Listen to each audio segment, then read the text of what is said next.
Good afternoon and welcome to the Mary Grace Show. I am Mary Grace, the voice of sanity to help you navigate politics, culture, wellness, faith, and world events. And I have with me today a special guest. I have been looking forward to this interview for quite some time. I had the privilege last fall of meeting Dr. Shawn Baker, and he is known to many of you as the carnivore doctor. That is because he wrote a book about the carnivore diet, and he also has a very popular social media presence.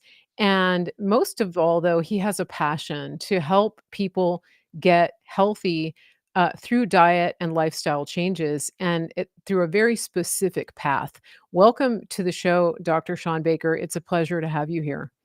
Well, hey, it's my pleasure as well. Thanks for having me. You're welcome. So, some of my listeners will be intimately familiar with the carnivore diet. I do have listeners who are doing that and have had great success. But I also have listeners who I know maybe have heard of it. They're not that familiar with it. That probably have some health frustrations, especially in the over 50 crowd, and I have a feeling that there's a lot of healthy skepticism. So, as we talk today, I'm really looking forward to hearing your take on, how we can get people to consider transitioning to something that is going to help them metabolically, even people that have a lot of issues. But before we do that, I wanted to just ask you if you could give us a little bit of background. You didn't start out as focusing on nutrition. Um, Tell us just kind of how you came through this journey of focusing on nutrition as a way of healing the body. Yeah, well, I mean, as you know, you'd mentioned, I'm a medical doctor. I'm an MD. I was an orthopedic surgeon, so I spent many years replacing people's knees and hips and shoulders and fixing broken bones and doing ACL replacements and that type of stuff. And I trained, like I said, in a conventional medical system. And the reason I went into orthopedic surgery because I saw the frustration that people in primary care had. They had a lot of patients that were sick. They were always taking medications. It wasn't really working. They constantly were blaming the patients for not being compliant. They felt that well, diet doesn't really help. It doesn't help anyway. Just put these people on pills, and that's kind of what I grew up in as a physician, and that's what most physicians still believe today. Diet and exercise, yeah, they're important to talk about, but they don't really do much. Let's give everybody pills. And what I found was that and what many of us do, we find out when our own health is on the line, we have a very different opinion. Mhm. You survey surgeons about Yeah. would they have that surgery themselves, and they're like, well, I'm not sure, even though I recommend it to my patients. So I got in that situation Mm. where my health wasn't where I wanted to be in my kind of early Okay. 40s. I'm now just about 60. I'm about to turn 60 very soon, and I started to realize that I had to start changing things. I was already a world champion athlete. I was always an athlete my whole life, but even despite all the tremendous exercise I had to do, I was still having health issues, metabolic syndrome, sleep apnea, things like that. And I started playing with nutrition and I got better. I felt a lot better. I started recommending to my patients, patients that needed to lose weight surgery. And one of the really things that really sort of kind of blew me away was the fact that when I put people on these diets, people that I had on the schedule for a knee replacement, their knee would stop hurting. And I would say, well, you know what? If your knee doesn't hurt, maybe we don't need to do surgery if you just keep on the diet. Yeah. So that's kind of got me interested in this in the place. And then, at that time I was kind of low carb, you know. Then I came across a group of people that were only eating meat, and I thought they were absolutely crazy, like everybody does. These people are nuts. What are they doing? But it was I had this morbid curiosity, and I was like, well, let me just see what's going on with these folks. And some of the stuff they had referred to, some of the literature, some of the historical stuff was a little bit compelling, but most compelling was the clear benefits these people were getting. It's undeniable when somebody loses 100 pounds. It's undeniable when someone who has is on all these medications for Crohn's disease and then they come off their meds. I mean, those things are hard to refute. So it got my curiosity enough to where I tried it. And this is back 2015, 2016. I started eating like a bunch of meat, just a bunch of meat mostly, and ended up writing a book on this called The Carnivore Diet. We published it in 2019. Ended up, on Rogan's podcast a couple of times, and, it kind of Yep. blew up. So then I became somewhat infamous in the sort of the vegan world. They thought I was a nut, crazy, awful, evil person because I told people to eat more meat.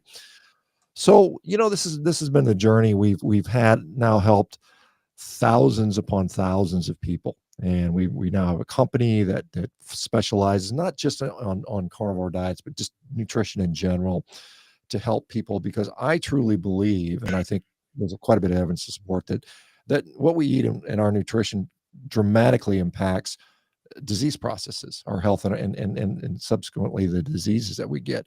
And if you can fix the nutrition adequately, very often you can put disease in remission or cure the disease, which is something we don't really talk about in medicine anymore.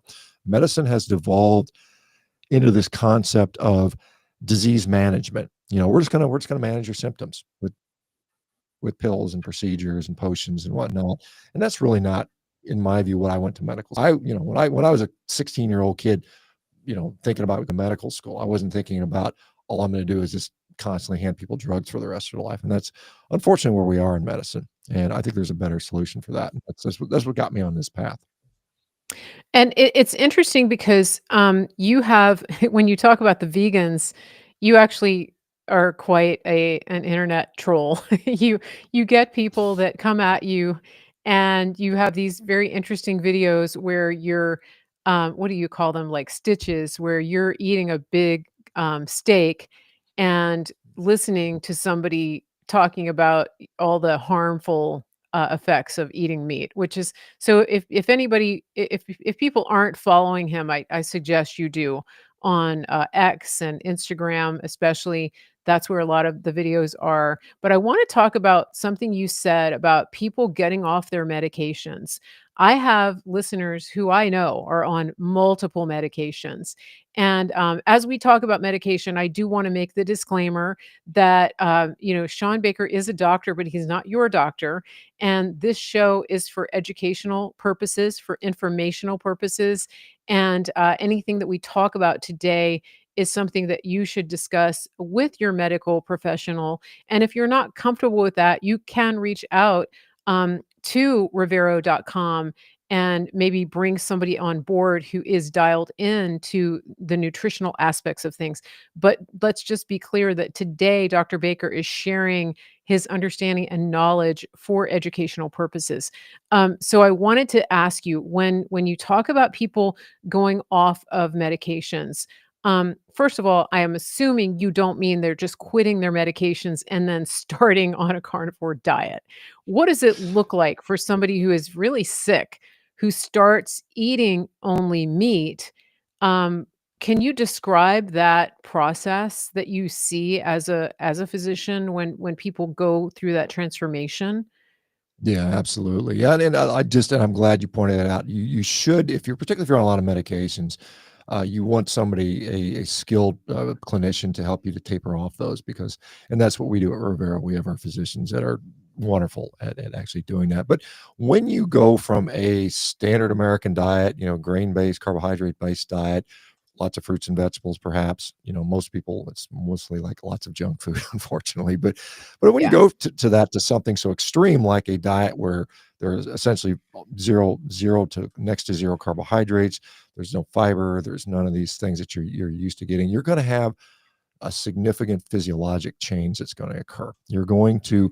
First thing you're going to notice is you're going to have an overall sense of dehydration, because as your insulin levels come down, which we generally think might be a good thing, our kidneys stop holding on to so much fluid. They just stop holding on to Okay. salt. And so we end up, a lot of people lose weight, lose 10 pounds in the first couple of days, and it's all fluid, right? So that's something you have to deal with. You will notice that, and many people will notice on a positive sense, that their gut will just be very, very calm. They won't have any bloating. Their digestive pain or discomfort will go away. It's kind of weird. We kind of think of bloating and gas and a little bit of discomfort as normal digestion. And to me, that's unusual, because we would never accept that in any other organ system in our body. If we had eye pain or chest pain or breathing pain or knee pain, we always think, well, there's something wrong. But when our guts hurt a little bit, we're like, oh, that's just normal digestion. And the reality is it's not. Hmm. Your gut should not hurt. If it does, then you're eating the wrong food, or there's something wrong with your gut. One of those two things are occurring. So we often see a significant improvement in that. a lot of people will notice that their appetite suddenly decreases. We have all these new drugs out on the market, these GLP-1 receptor agonists, the Ozempics and the Zepbounds and Wegovy's and Mounjaro that are being marketed for this stuff. And there are some similarities in the way that, that GLP-1, that hormone that our body secretes, this incretin hormone, glucagon-like peptide number one. There's actually a GLP-2. That hormone naturally acts to slow down the gut so that we don't get too much food passing through our gut. And so the drugs kind of mimic that in a very unnatural way. But actually, meat actually does it naturally. So a lot of people, when they eat, they'll eat steak and eggs for breakfast, and suddenly they're like, you know what? I'm not really hungry, and I may not be hungry for 6, 8, 10 hours, and so that allows people to not eat as much generally. So you're providing this high quality nutrition, so they end up with a profound loss of appetite. Many people lose weight. Many people see a dramatic reduction, sometimes within days, not always. Like a lot of people that have achy joints and it's kind of just chronic inflammation, it goes away for a lot of people, and all of a sudden their knees stop hurting, their back stops hurting. A lot of people find that their energy is better, more stable, because you have energy is going to be a little bit more fat based as opposed to sugar based. And so when we have a sugar based metabolism, we're taking a lot of carbohydrates. It's very rapidly on, but then it's rapidly off. And so we have this energy fluctuation. Sometimes it's associated with mood fluctuation. So a lot of people just feel like stable energy, stable mood, they're just kind of chilled out and happy, which is kind of a nice place to be. They're kind of They more call it the calm. carnivore calm, right? Yeah, some people call it zero carb zen, carnivore calm. They have these funny names for it. But you do see sort of an evening out of your energy levels, which can Mhm. sometimes be nice. You see that. Yeah, go ahead. Okay. Well, I wanted to ask one thing. So, you went sort of gradually into an all meat diet. Some people go all in, like one from one day to the next. They just empty out their cupboards and they just go all in on meat. Now, and I've talked to people who are sort of in both camps. I've talked to people who are kind of considering and they're just not sure.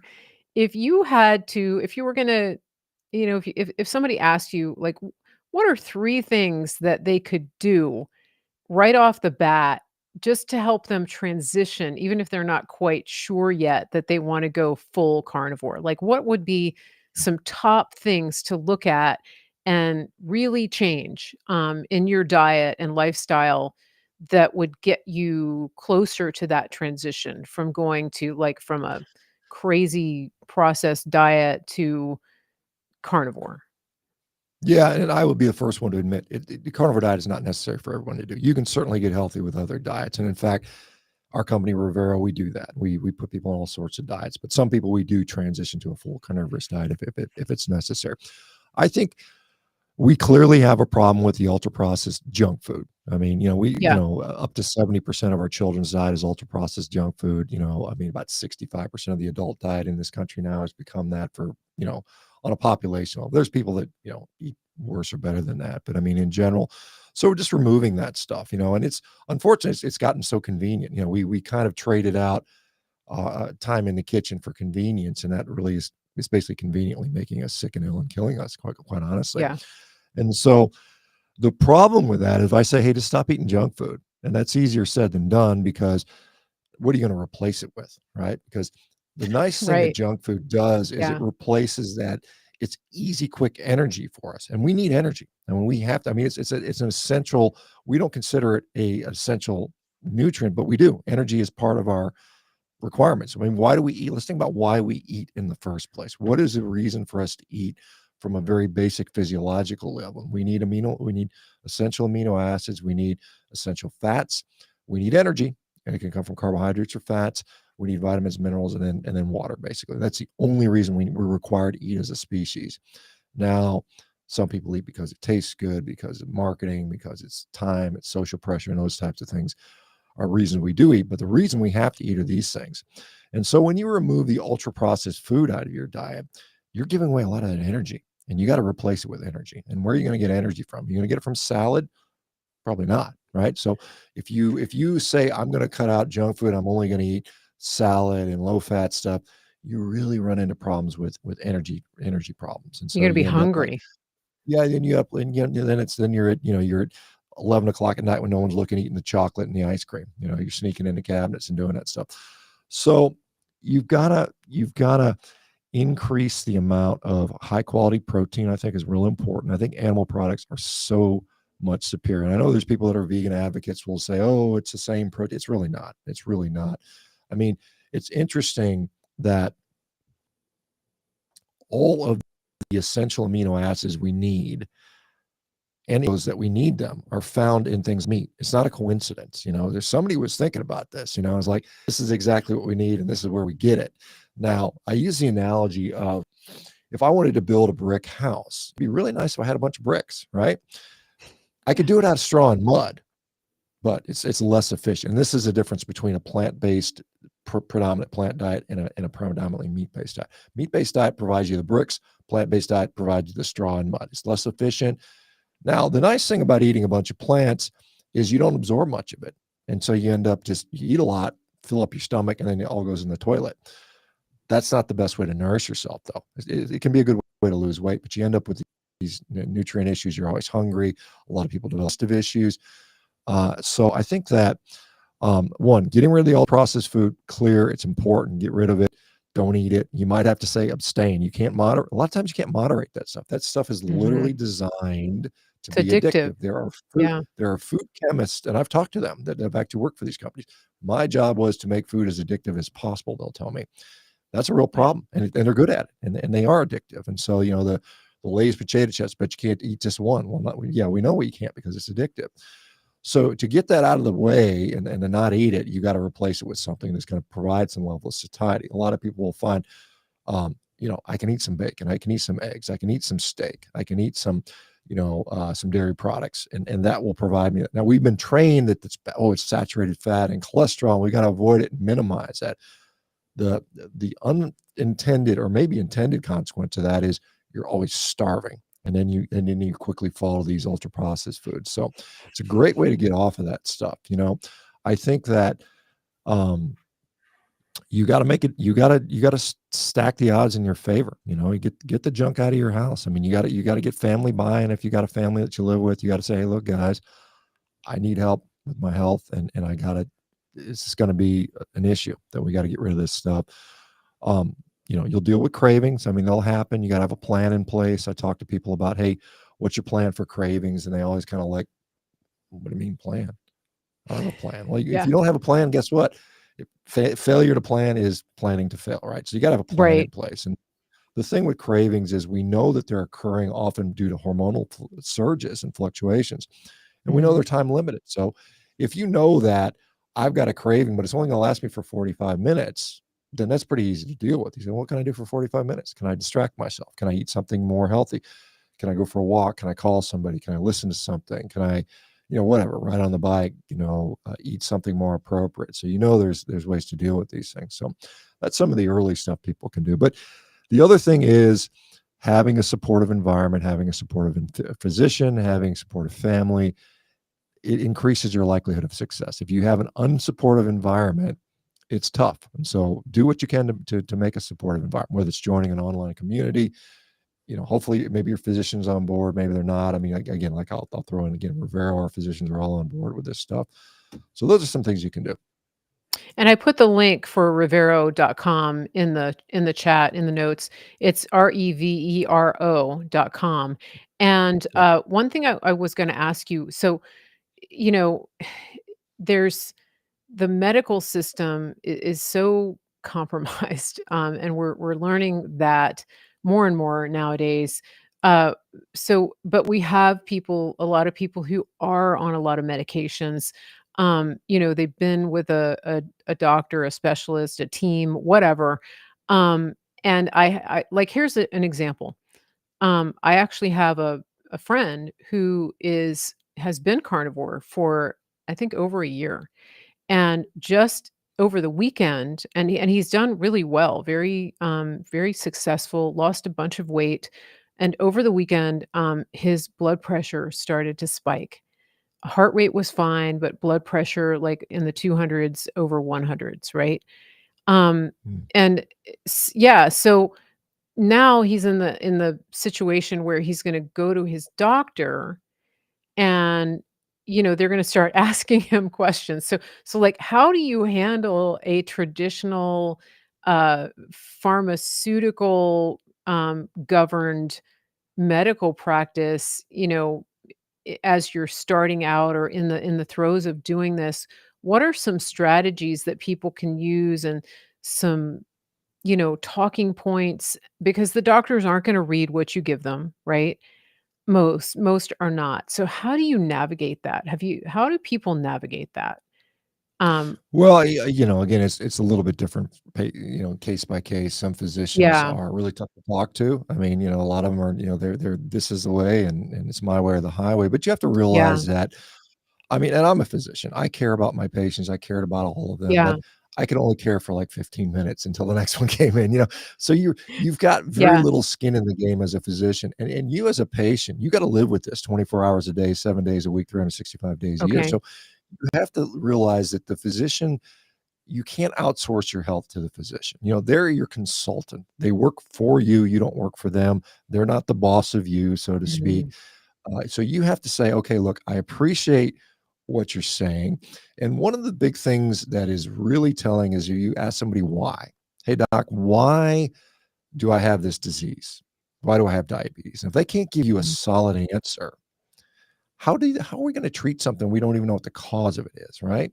And if you mhm, can't give me the cause of my autoimmune disease, it's genetic, it's bad luck, something like that, some kind of unsatisfactory answer, it becomes very disempowering because one, I don't know why I have this.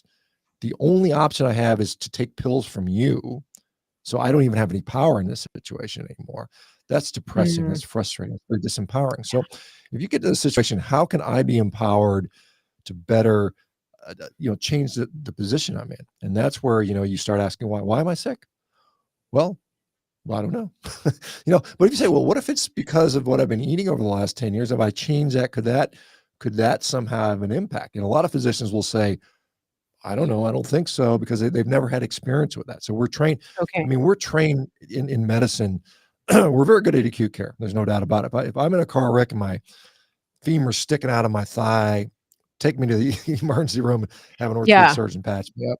But if I've got a chronic disease, then it becomes, well, why did this happen? I mean, I know why I had the car wreck. I know why my femur's sticking out. yeah, But if I have yeah, if I have lupus or diabetes or rheumatoid arthritis, I'm just like, why did that happen, doc? Well, I don't know. I mean, the real mhm, answers are going to tell you they don't know. And if they don't know, it's like, well, how are we going to treat this? Well, we're just going to take pills, right? And then that's not really treating the problem. So you have to be you have to be very proactive. Excuse me. Got a little frog in my throat. I've been talking. This is like my fourth interview today. So, well, um, I'll fill in for just a second. I'll yeah, give you a no, chance no, go to ahead. because, like, so I'm thinking as a patient, you said something really helpful there, which is start asking questions.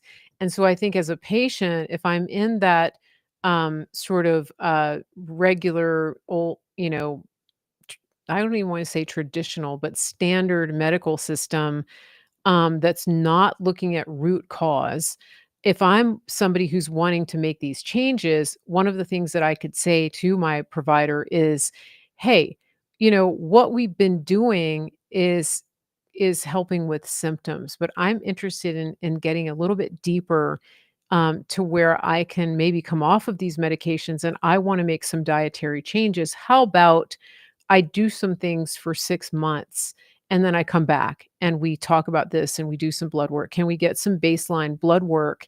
And, then I go and try these things. How about we do it that way instead of me being on a lifetime of these medications?" And, that way you're not creating this adversarial relationship. You're using them as a consultant, like you said. You're getting the blood work maybe that you need, and then having, um, yeah, you're not putting them on defense, I guess, right? And in the meantime, you can be looking for a different provider, such as Rivero, or a lot of my listeners know we work with, Dr. Troy Sproul at Synapse, official Synapse. They are functional medicine doctors.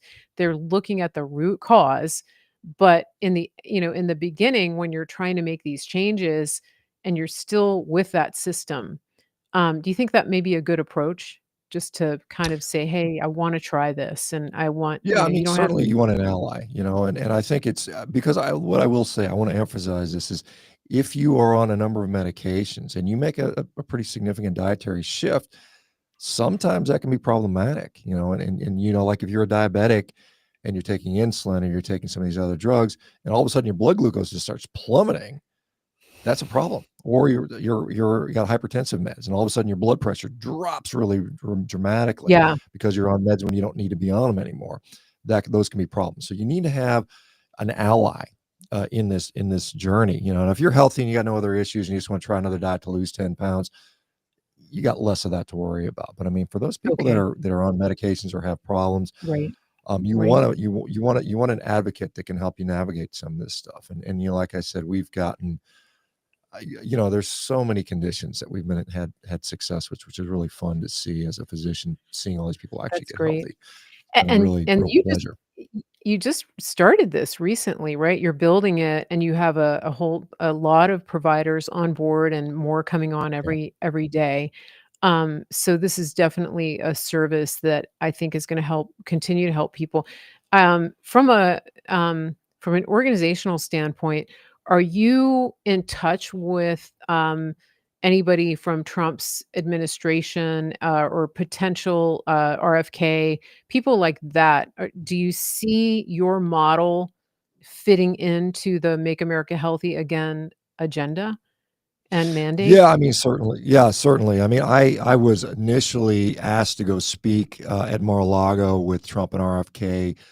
However, a Mhm. hurricane came in that same day, and so we ended up Oh, canceling that. So I haven't had that opportunity, but okay. certainly, I'd be happy to sort of participate in this because I do think the Make America Healthy movement is great in concept. Now, it's going to be tough to execute, and there's going to be a lot of Yeah, hurdles. And I don't want people to think that they can just sit back and be passive, and someone's going to do it for them. This is something, as I mentioned, you have to take an active role.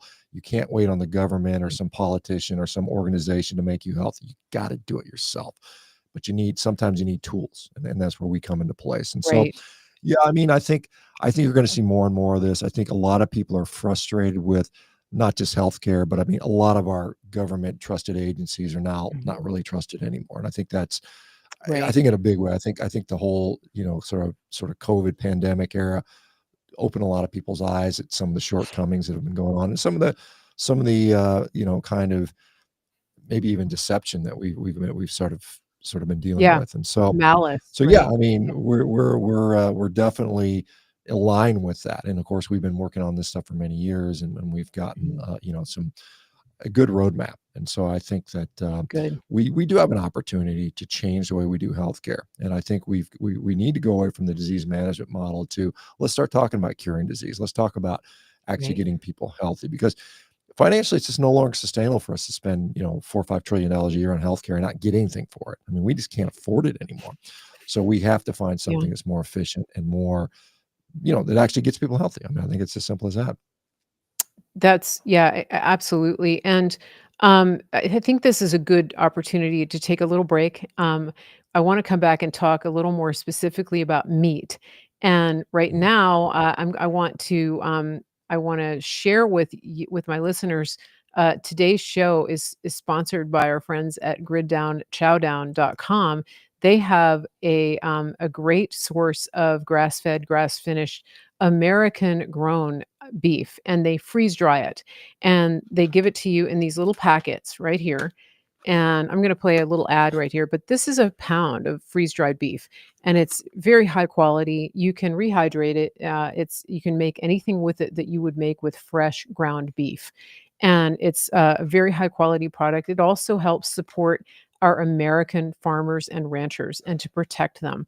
Dr. Baker has actually met our friends at Grid Down Chowdown, and he's been on some interviews with them, and so it's, the quality of the product is very well known, and just for my listeners, if you're listening to this show, through the month of January, they're giving you an incredible offer, and that is, anytime you, purchase, um, if when you purchase 20 servings or more, they're going to throw in an additional 4 servings. And it's about a $25 or $30 value. So it's a great deal. And that's going to be on us when you do a subscription. So when you subscribe and you meet a minimum, they're going to give you an additional 4 servings. And that's just for my listeners right here. When you use promo code Mary Grace, mention that you watched this show with the Carnivore Doctor and that you want the special, and they will give that to you. And we're going to run an ad here really quick because I want you to see the product and I want you to see the farmer, because this is who we're supporting and this is how high the quality is on this. So we'll be right back. Hello, I'm Jordan, and this is my brother. And I'm Nace, and we're at the Grid Down Chow Down, and this is Larry, who is a local rancher that we've partnered with. Now, Larry, you've been ranching for over 4 generations, is that correct? That's correct. I'm 3rd generation, my son's 4th generation, and I've got some grandkids that are 5th generation. Man, that's awesome. We've been here for quite a while, yeah. All right, now, Larry, your cattle is grass-fed, grass-finished, and pasture-raised, just like God intended them to be.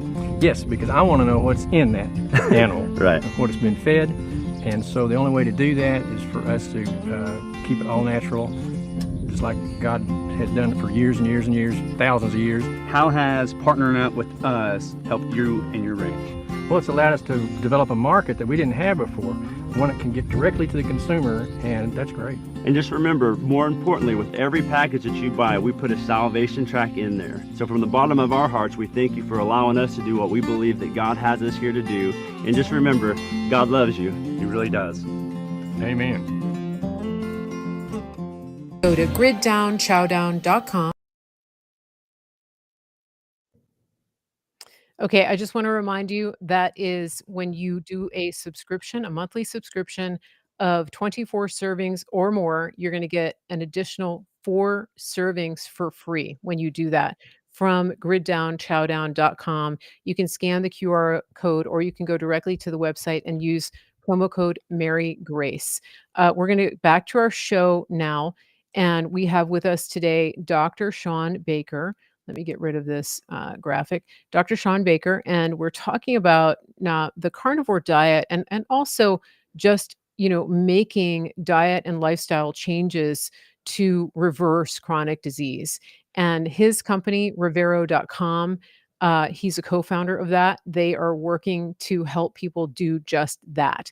I want to talk specifically about meat because when I first started looking into the carnivore diet, I was reluctant because I was aware of some of the dangers of like factory farmed meats, chicken, eggs, things like that, and the toxins that you could get from that. But I found out with beef, especially beef, lamb, any ruminant animal, that you don't have to worry as much about whether it's grass fed, grass finished because of the way the animal process the food in their stomachs.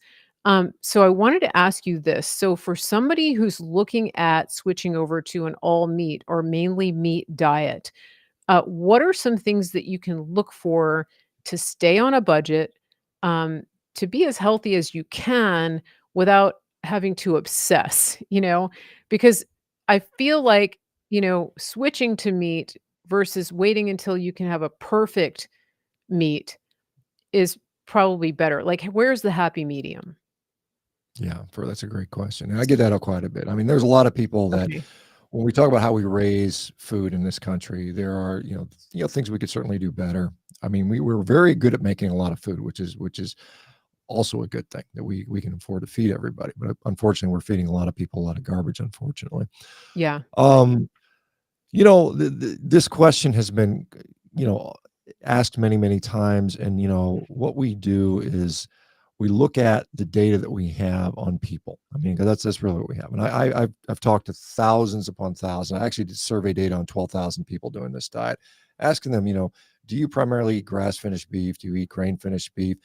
And the majority of the people were eating grain finished beef, and there was no difference in outcome between those eating grass finished versus grain finished. So it doesn't seem to make a big difference when it comes to humans. Now, there's exceptions. Some people say I do better on an animal that's been grass finished. Some people say I do better on an animal that's been grain finished just because there's different, fat content. So I don't worry so much about it. I think you should enjoy it because if you're going to go on a diet and you don't enjoy the food, and some people don't find grass finished beef as palatable, some people prefer it, some people don't, or if you can't afford it, it's a moot point. If you can't afford to do it, then you're not going to do it. I think that's something that you have to keep in consideration. The Harvard University study, there's been, the Harvard University study, but in 2021 on this diet, looking at 2,000 people, same thing I found on my survey, no difference in outcomes. So it doesn't really matter that much from a human outcome standpoint. Now, if you have a Mhm. belief about environmental stuff or things like that, then there may be some differences that we could talk about. But I mean, in generally, you can go. I got people that literally go, and believe it or not, that go to McDonald's and get burger patties just by themselves and eat that and get healthy. They reverse their diabetes. They put their diseases in remission. They see their depression go away. So you don't have to be too um, specific about this. It's just anything. I mean, meat is so much better than the ultra processed junk food that's out there that it doesn't really matter that much. I mean, it's like, one is like the world champion and one's a runner up. I mean, they're both really good alternatives. So I don't think you have to worry too much. Okay.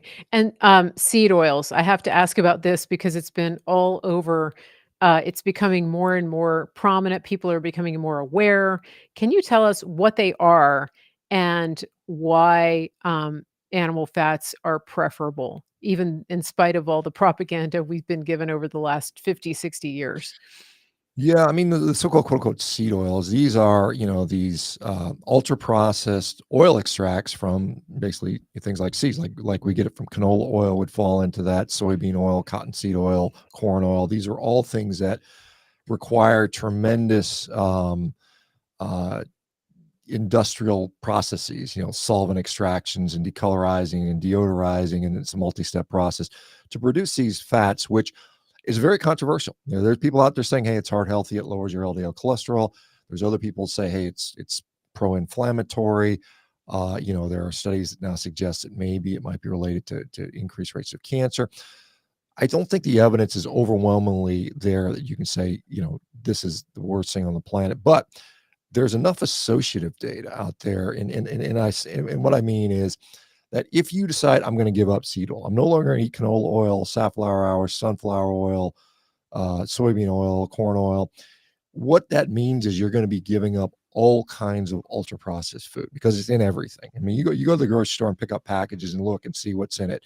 You're always going to find canola, sunflower, expeller pressed canola oil, whatever it is. If you give up that stuff, you're giving a lot of junk food out of your diet. There's no real reason to eat them. I mean, we have not been eating these seed oils for very long in our human existence. I mean, it goes back to at the earliest the late 1800s. Before that, they never existed. No human on the planet had ever eaten them. Mm, So we can argue about what are humans, designed or created to eat, and go back thousands or many more years than that. Seed oils weren't part of that equation. We always have okay. cooked with animal fats. We can look at there's great graphics from 1900 to now. Things like animal fats, butter, pork, lard, all that's gone down, down, down, and seed oils have gone up like 1,000%. And during that time, we've gotten sicker, we've gotten fatter, we've gotten more cancer, more heart disease, more obesity. Wow. For instance, red meat in particular has gone down since the 1970s by almost 30 or 40%. And during that time, we've gotten more sick, more fat. Nobody has been around for any period of time doesn't know that. We've gotten progressively sicker as a Yeah. society. And so cutting out the animal fat has not helped us, right? And some people would argue that these seed oils have now, they've not only replaced animal fats, but they've over replaced. And so we eat so much extra calories in the form of these things that they're problematic just on that regard alone. I don't think it hurts to remove them from the diet. I think animal fats perform better anyway. Butter tastes better than margarine or corn Yeah. oil. Cooking with corn oil is not as good as cooking with tallow and lard. They just taste better. They perform better from high heat, so they're better products in my view. I think so too, and you don't get the rancidity, that sometimes you open a bottle of corn oil and it's already spoiled, spelling, rancid. One thing that you say when people talk about ultra processed foods, one of the things that I learned, was that it doesn't have to be in the junk food aisle to be considered ultra processed junk food, and what I mean by that is that when you go to Whole Foods and you're buying a bag of chips, just because it says organic, it doesn't mean that it's healthy for you. Like, it's still an ultra processed food. The same thing with all the keto foods, right? So when you talk about that, is that's included, right? Just whatever is, in a bag with a lot of ingredients that has been, prepared, um, in a way that no longer resembles the original ingredients, I guess. Yeah, I mean, Would you there's some consider like that? Nova classifications for ultra processed food. And it's usually ultra processed, it's 5 ingredients. They're dramatically altered from their original form. They have ingredients that you're not going to find in your typical kitchen. Most people don't have polysorbate 80 and carrageenan and mono and Yeah. diglycerides floating around in their kitchen. So when you got that stuff in there, and it's interesting, Okay. since about 2000, I think of the 766 food additive ingredients that have been added to the food supply, only 10 of them have actually been tested by the FDA to show that they are Wow. actually safe in humans. So everything else gets this generally recognized as safe designation, which the companies kind of just put it out there themselves. Yeah, we think it's okay here, let humans eat it. So we are all living in this chemistry experiment, this human experimentation in our food supply that's Wow. not been fully tested. So we got all these weird, goofy ingredients. So I don't think it's a bad idea to get rid of those Wow. things. And so, S I mean, so the if you heart got to healthy and, like, Cheerios or whatever is not, man. and the organic safflower oil, organic this, that, all of that stuff, right? The keto friendly, I think if not if so if your good. if your food has an ingredient label, then you probably can be safe to say you probably don't need to eat it. Now, there's a few exceptions to that. I mean, like a yogurt or something, a non-fat, or sorry, an unsweetened yogurt, probably okay. I mean, there is some processing that's fine. Mhm. When I chew my food, I'm technically processing it, right? So I Right, mean, right. but when we have to distinguish between ultra processed and just minimal processing, and we also, and again, there are some ultra processed foods that some people would say are generally healthy. Some people would like protein powder might be okay, but in general, if the Yeah. majority of your diet consists of these ultra processed foods, you are likely harming yourself, right? I think it's fair to say. Yeah, yeah, that's good to know. Do you have time for a couple more questions, Dr. Baker? Sure, of Okay. course. This is fascinating. I'm really enjoying it, and I'm anticipating a lot of comments on the follow up here, on the replay. So this is one of the biggest things I see in the carnivore community, in the keto community, when people are either jumping in or thinking about it, especially from women. I don't, if they, here's the thing they say, I don't have a gallbladder. I can't eat fat. Um, what how do you counter that? How does somebody without a gallbladder supposedly can't tolerate fat, how do they benefit from a carnivore high fat diet? High Yeah, animal fat. well, yeah, certainly, what is the purpose of our gallbladder? It is to produce bile, or it stores bile and then puts it into our small intestine so we can break down fat a little better. When you have your gallbladder removed, it doesn't mean bile production stops. Your liver is still making bile, and bile is actually still getting into your intestine. So what happens is that common bile duct, which where the gallbladder kind of fills in and it kind of meets with where the liver duct comes together, the hepatic duct. And so what happens is that duct actually expands over time. So it becomes a reservoir for bile. And so the same thing when that valve opens up, you dump in bile. So you can actually, we have plenty of people on ketogenic diets, plenty of people on carnivore diets without gallbladders, and they do okay. Initially, you might have to distribute the fat out a little bit more broadly throughout the day instead of eating it all in one dose. But it certainly can be done, and Mhm. there's people that do it all the time. And honestly, most people, it doesn't really make that much difference.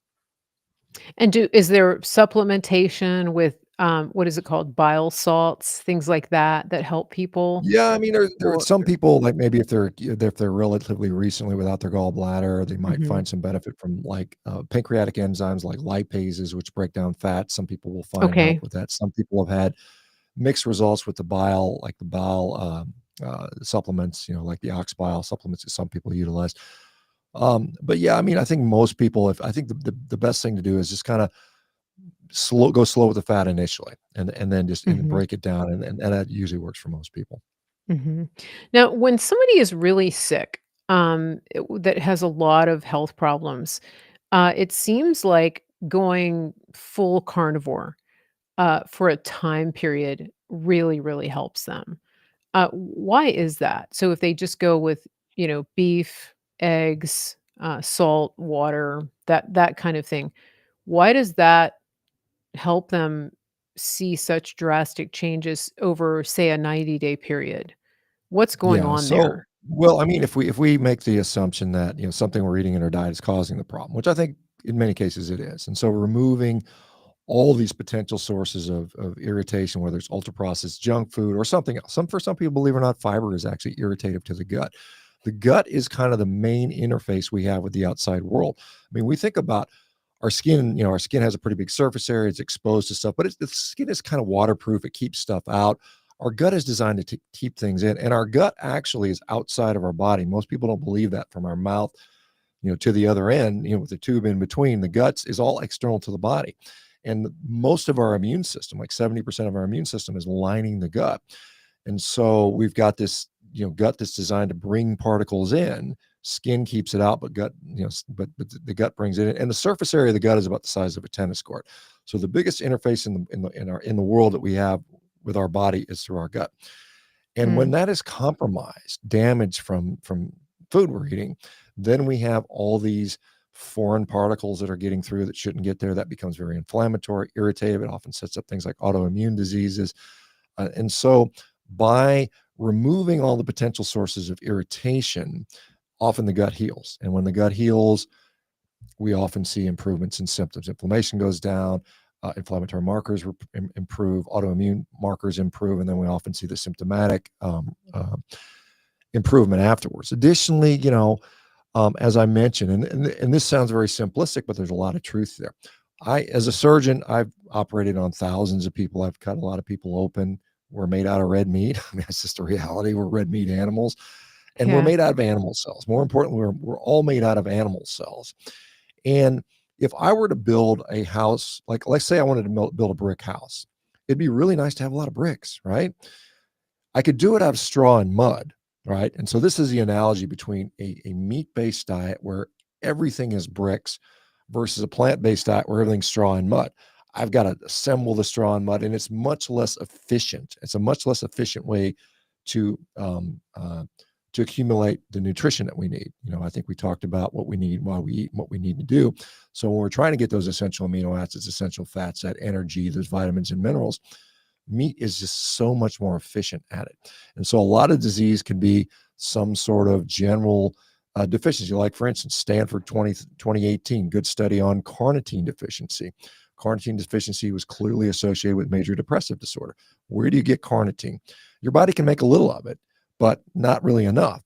So where do you get carnitine? You get it from animal products, and meats, red meat in particular is rich in that. So we see these nutrients that are incredibly essential or conditionally essential, or we need a lot of it. Mhm. To keep us healthy. We might not die without it, but we need it to stay healthy. So I think meat fits a lot of those bills. So we're removing Okay. all the junk. Yeah. We're no longer irritating the gut, and then we're providing this rich source of nutrition that really helps. And I look at it as this. I think people should consider this as a therapeutic tool. You might do it for 3 months, 6 months, maybe even a year. Get healthy, and then you can say, okay, where can I go from here? Can I add a few things back in? Most people that do carnivore and have success with that will stay kind of mostly meat-based, where they'll eat a lot of meat, but then they'll eat maybe some fruits and vegetables from time to time, and be okay with that. And I think that's totally fine too. And then if you do introduce something back and you start having symptoms, then you know for sure, "Oh, okay, that was a big problem." Yeah, I mean, Right? it could Because be. It you could be. I like to reintroduce a couple times and to see if you get a consistently negative or positive okay. response, and then you can kind of say, hey, that.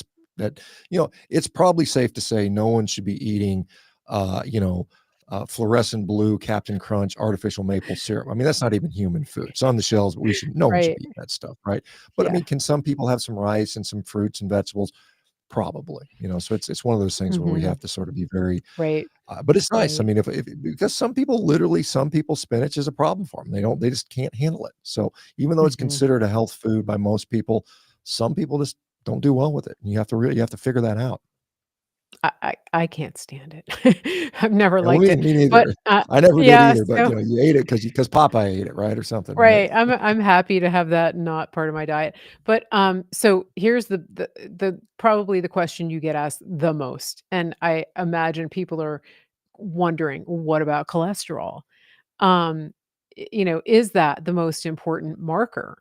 And if not, what is? What should people be looking at to determine heart health and overall metabolic health, if not cholesterol? Yeah, that's a good question. It's kind of a long topic, and I'll try to condense it here. Okay. So we have traditionally associated high serum blood cholesterol with heart disease, and there's really good relationships that show that is the case. However, we have now some new information has come out of the last 10 years or so that starts to suggest that there's some nuance around that topic, and that why is cholesterol high? Why is the cholesterol high in one person versus another person? And for some people, they're like, let's say they're a little overweight and they've got plenty of body fat and their cells are full of energy. And then when they eat more food, that energy just kind of sits around in the circulation, waiting for a place to open up so they can go. It's like you're driving to the mall at Christmas and there's no parking spaces. There's a car circle and circle and circle, right? Mhm. That's a different scenario for someone that goes on a low carb diet and gets metabolically healthy and lean. Then the uh, situation becomes the cells are not full. There's plenty of parking spaces, but they need energy. So the cells are hungry. And so you don't have any carbohydrates to give them. Your glycogen, your glucose in your body's low. So your liver has to traffic fat in a higher rate. So now we have more cars circling and filling up and emptying really quickly. So it's not so full. So in that situation, um, the question is that the same scenario? And we're more and more studies have come out to show that that's questionable, that it might be Mhm. that high cholesterol in the setting of good metabolic health, being generally lean. And that's what often happens to people who go on carnivore diets. They get leaner, they get their glucose improves, their inflammation goes down, their hypertension goes away. That's a different situation than the typical American that we see in the doctor's office, whose average is pre-diabetic, average is overweight or obese, average has a little bit high blood pressure. So those are different scenarios, and so we're trying to figure this out. There's a number of studies that have come out that are starting to question that if my cholesterol is high in the setting of very good metabolic health, does that confer the same amount of cardiovascular risk? And the answer right now is we don't know. We don't know for sure. We're Mhm. getting that. So I think people like I don't tell people, hey, your cholesterol went up because you went on a low carb diet. Don't just ignore it. You might have to get some imaging. You might have to say, hey, I'm going to get a coronary artery calcium scan. I can get that for $100, $150 maybe. It's worth that information to have.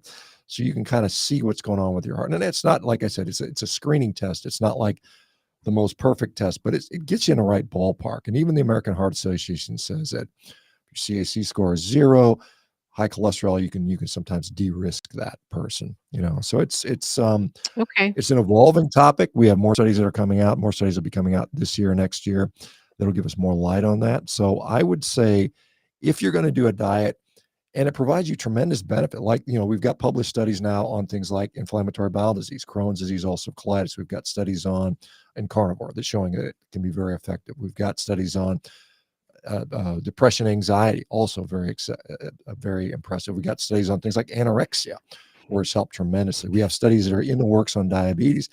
So we're going to have all this data that shows that a carnivore diet can be very helpful for all these various conditions. Mhm. The question is, well, what if our cholesterol goes up? What's the net effect there? And I think Yeah. that's something that we're still figuring out. But I think it's something that um, I think stay tuned over the next couple of years. It's going to be exciting times. Mhm.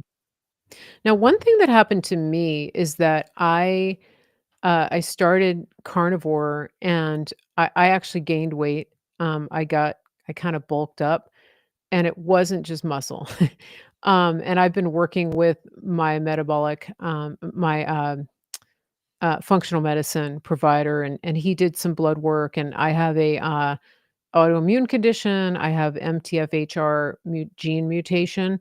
And so he put me on some supplements to help me manage the Hashimoto's and the methylation aspects of things, and it actually seems to be helping. So, what is your position? Like, if somebody is carnivore, um, do they eventually get to a point where you don't need supplements? How what have you seen for the most part? Like, I don't know that I'll need supplements forever, but it's actually really helped me in this first year. Yeah, I think in the broader sense, not going into specific conditions here, I think most people will find because if you are deficient in something, it's probably something that's accumulated chronically over time. We weren't born that Mhm. way. I mean, no one's Right. no one's running out after they breastfeed as a baby and now they're deficient and stuff. Unless your mom was vegan, perhaps, and then there's some issues with that. Yeah. But there is certainly some people initially feel that like restoring any deficiencies they might have either through food or ideally optimally through food, but sometimes a supplement can be beneficial. And then usually once those numbers sort of normalize and you don't have the conditions anymore, a lot of people find that they no longer need this. Maybe sometimes in stressful Mhm. events, sometimes you have an additional need for nutrition that's harder to meet through diet. But generally, I mean, I'm of the belief that human beings should be able to exist, should be able to exist and survive and even thrive without supplements. I mean, this is how, Mhm. you would argue every wild animal on the planet does it, how we did as humans for most of our existence. And it's only in recent times because the supplement industry didn't exist outside of a few, in the form that it does today, outside of a few, maybe 100 years. Prior to that, it was like, yeah, there might have been potions and foods that people would make, herbs and things like that. But generally, I think that we should have a diet that sustains us without any need for significant supplementation. And I think the carnivore diet or version of that does a pretty good job at that. Yeah, that's interesting. Thank you for, clarifying that. Fiber, that's a big question. Like, you talked a little bit about that, but it seems like people on carnivore don't actually go as much, and people get worried about that, sometimes. So you talked about how a lot of vegetable matter doesn't digest, and it can be irritating. What about people on carnivore who aren't really eliminating as much through bowel? How does Yeah, I that mean, work? if you're going to if you're having 2 or 3 bowel movements a day and you go carnivore, it might go that you have one every other day or something like that. The Mhm, volume will go mhm. down, the frequency will go down. That's pretty clear. But what's going on? When you think about what's going on, we're absorbing the Yeah, food. We're not just it's not yeah. just sitting in our colon waiting to be expelled. It's not waste.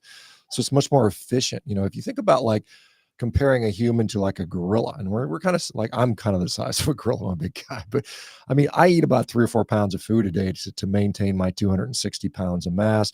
A gorilla is going to eat 40 to 60 pounds a day to maintain his 300 pounds of mass. And so it's a much less efficient system eating all this fiber. Now, fiber has a lot of associational data that says it's beneficial. People that eat more fiber have less heart disease, less cancer, less better longevity. But most of that is probably explained by fiber being a marker of a generally better diet. Diet quality. Like people that eat lots of fruits and vegetables and whole grains are less likely to eating lots of junk food and cookies and cakes and flours, right? So Mm. there's that association. It's often associated with It's wealth. like People that can afford Mhm. fruits and vegetables and grains, or fruits and vegetables for sure, tend to have greater wealth than those people that can only afford to eat potato chips and cookies and things like that. So, but I mean, the reality Interesting. is that the benefits of fiber, it helps to limit like glucose spikes, right? That's one of the benefits. Well, if you don't eat glucose, you don't, it's a moot point. The Right. other thing is that it might slow down the digestion and absorption. Well, so does meat. Meat is digested quite slowly. Your body holds on to it. That's why you don't have a big Okay. bowel movement because your body's going to slow down the gut. Just like these new drugs, the GLP-1 receptor, the Ozempics, slow down our gut. Okay. Meat does that naturally, and that's why a lot of people feel very satiated and full and not hungry because the body is saying, "Slow everything down. Let's take our time, absorb all this nutrition, Mhm. and then we're not hungry." And that's a nice thing about that. The other thing is, people talk about the microbiome. Well, fiber has these things, these products that bacteria break down into these so-called short chain fatty acids. Well, we know that those short chain fatty acids can come from protein. They can also come from ketones. So when you're on a carnivore diet, you're probably producing more ketones. The ketone Right. bodies can break down into a short chain fatty acid called butyrate. That also nourishes the cells. So fiber is probably conditionally beneficial if you're comparing it to a standard American diet. Compared to a carnivore diet, we don't know. It's probably not going to give you any additional benefit. And that's what we tend to see. I mean, in fact, we see people with gut issues, IBS, inflammatory bowel disease, gastroesophageal reflux disease, going on carnivore, and their gut health dramatically improves. And so if you're saying I have to eat fiber Mhm. and have a painful symptomatic gut, how can that be beneficial to me? It doesn't seem to make sense. There's studies out there Yeah. like colonoscopy studies that show that people have more bowel movements and eat more fiber or more prone to develop diverticulosis, which is a condition that can lead to diverticulitis, which can be a medical emergency. So I think fiber is a little bit overrated. I think it's conditionally beneficial if your diet is going to be a mixed omnivorous diet where you're trying to displace junk food, but it's not better than meat, in my view. That's a great explanation. It's just I love the way you explain things because you're not just dogmatically saying, "Oh, you don't need fiber. Just eat meat." Right? It's so good, and you explain it in a way that, I think the average layperson can understand. So I really appreciate that. Um, I think just a fun question, like, what's your favorite cut of meat? What would you eat if you had your druthers? I'll eat a ribeye steak, and the reason for that is because I'm Yeah. not consuming carbohydrates and I need fat, and that's as simple as it is. I mean, it tastes good. I mean, it tastes good, and Yeah. there's a reason fat tastes good. The French say fat is flavor, and we've been trained to fear fat, but if you embrace it, the fat that comes with meat is that's how we're designed to eat this stuff, Right. and so yeah, I mean Part of that's it. I'm very active. I'm an athlete. I'm training all the time. I need energy, and Yeah. so I really crave energy in the form of fat that comes on a meat. So ribeye steaks, but brisket's a pretty close second. Nice juicy brisket is way Do you up there smoke too. it? Do you have a Picanha. smoker? For the briskets, I do. If I do a brisket, Yeah. I'll smoke it because I think that's the Okay. best way. I think this is Central Okay. Texas, salt and pepper on a grill for 16, 18 hours is you can't beat that. That's Low and hard to beat. slow, right? Yeah, low and Low and slow. slow, yeah, for And, sure. so for those on a budget, what would be, like, your top 3 meats that would provide a lot of fat, and how would you cook 'em? Because it's not like a grilling Yeah. a ribeye is great, but grilling a lesser cut of meat might not be so good. Okay. So I think on a budget, first of all, ground beef is great. You can still pick up ground beef 3, $4 a pound in most stores, depending. It may be Mhm. regional or slight differences, but that's generally. Yeah. And I think, because you want to preserve some of that fat. So I would do it burger patties and I would cook them and I wouldn't overcook them so you burn off all the juice. You want some of that juice and that fat in there. So you kind of maybe cook it Yeah. kind of like a little bit pink inside. I mean, there may be some restaurant regulations where they're not allowed to do that. But you like a Yeah. medium cooked burger patty. It's a pretty good way to do that. Eggs are a great option. I mean, eggs are, although they're more expensive than they were, thanks to maybe our previous, our administration. Maybe hopefully those Yeah. prices will come down a little bit. But eggs are still pretty cheap. You can get roasts and things like that. You can slow cook any of these big roasts, chuck roasts and things like that. Those are pretty good. If you like things like pork, that's fine. I mean, that pork is pretty inexpensive relatively compared to beef. Chicken thighs because they have some fat. A lot of people on carnivore just kind of get away from chicken. It becomes less appealing just because I think, like I said, I mentioned that fat content becomes really important when you're not consuming carbohydrates. And so those are Yeah. some ways to do it. But I mean, buy in bulk, buy on sale. I mean, there's always sales around holidays. So like Christmas, they put all the rib roasts on sale and I go and buy 3 or 4 of them and stick it in my freezer. Get a freezer if you Yeah. haven't got one. And when stuff's on sale, walk in there and just load up if you can and stick it in the freezer.